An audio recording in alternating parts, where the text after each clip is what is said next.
A spy, locked in a bag. The key was inside with him. August 23rd, 2010. London. Scotland Yard gets a call. Worried landlord. Tenant hasn't been seen in over a week. Won't answer the door. Smell coming from the apartment. Officers break down the door, walk into the bathroom, and find something that shouldn't be possible. A red North Face duffel bag, sitting in the bathtub, padlocked shut. They open it.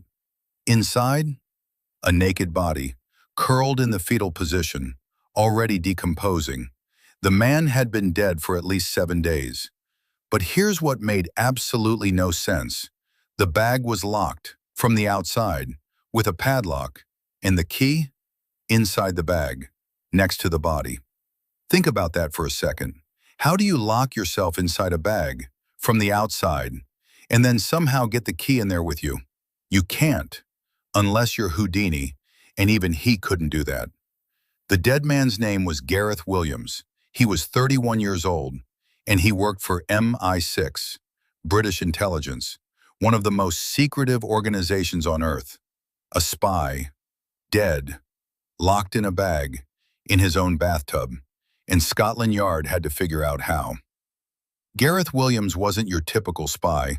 He was a codebreaker, a genius mathematician, the kind of person who could crack encrypted communications that nobody else could touch. He'd been working for GCHQ, the UK's version of the NSA, since 2001.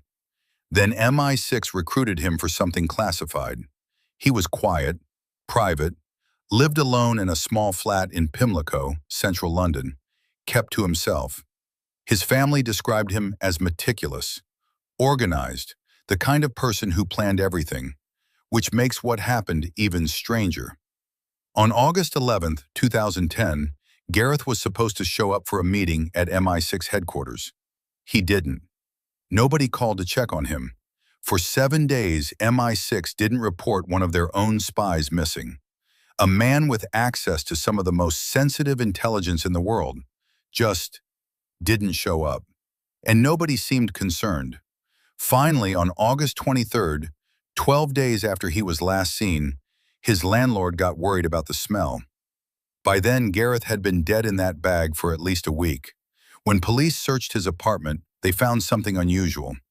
His phone had been wiped, factory reset, all data erased. His laptop? Wiped clean. Nothing on it. No fingerprints on the padlock.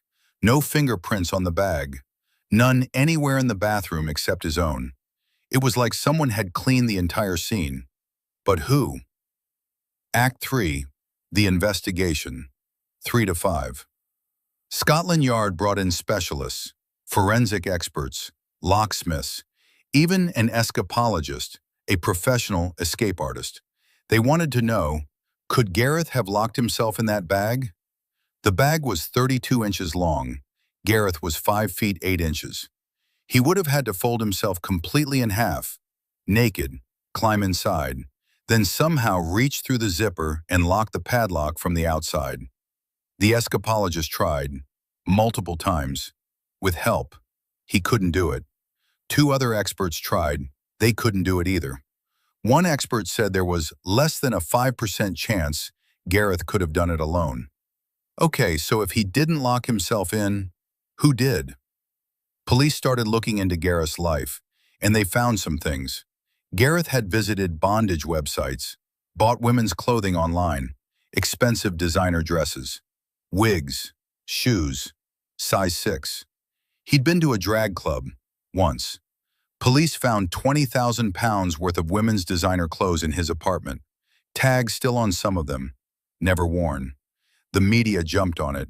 Headlines screamed about the cross-dressing spy. But here's the thing. None of that explains how he ended up locked in a bag. His family said Gareth wasn't suicidal, wasn't into dangerous sexual practices. He was careful, methodical. And even if he was experimenting, how did he lock the bag from the outside? Forensic experts found something else. There were no injuries on his body, no signs of struggle, no drugs or alcohol in his system, no carbon monoxide, No poison. Cause of death? Unknown. He just died.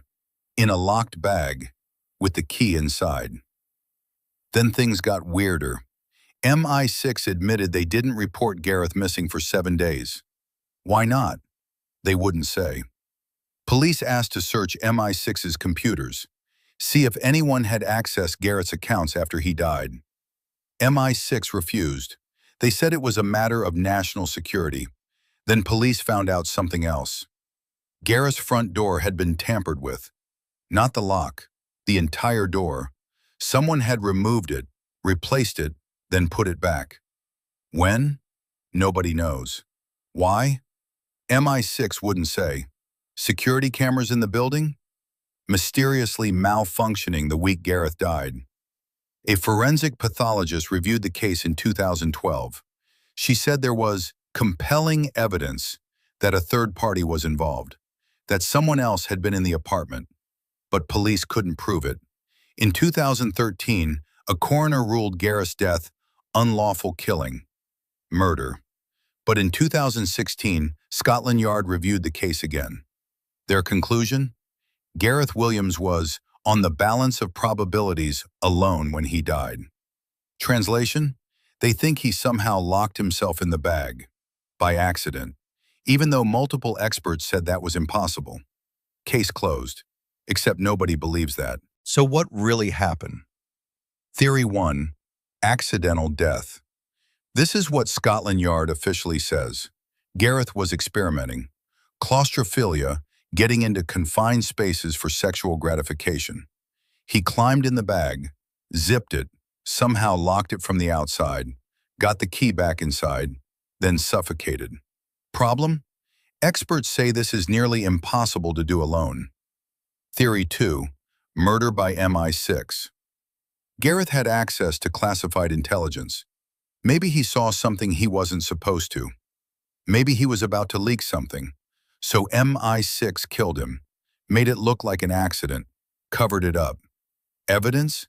The wiped phones, the door being replaced, the cameras malfunctioning.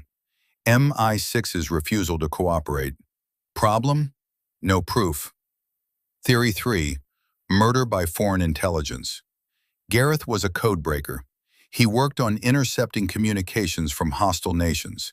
Maybe Russia, maybe China. Maybe someone else wanted him dead.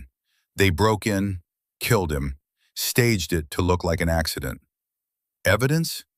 Gareth's work was sensitive enough that foreign agencies would want him gone. His apartment security mysteriously failed. Problem? Again, no proof. Theory 4. It really was an accident, but MI6 covered it up. Maybe Gareth really did die by accident, but MI6 panicked. One of their spies dead in embarrassing circumstances. So they cleaned the scene, wiped the devices, made it look less bad. Evidence? The door replacement, the cleaned phones, the week-long delay in reporting him missing. Problem? Why would they cover up an accident? Nobody knows the truth. In 2021, Gareth's family spoke out.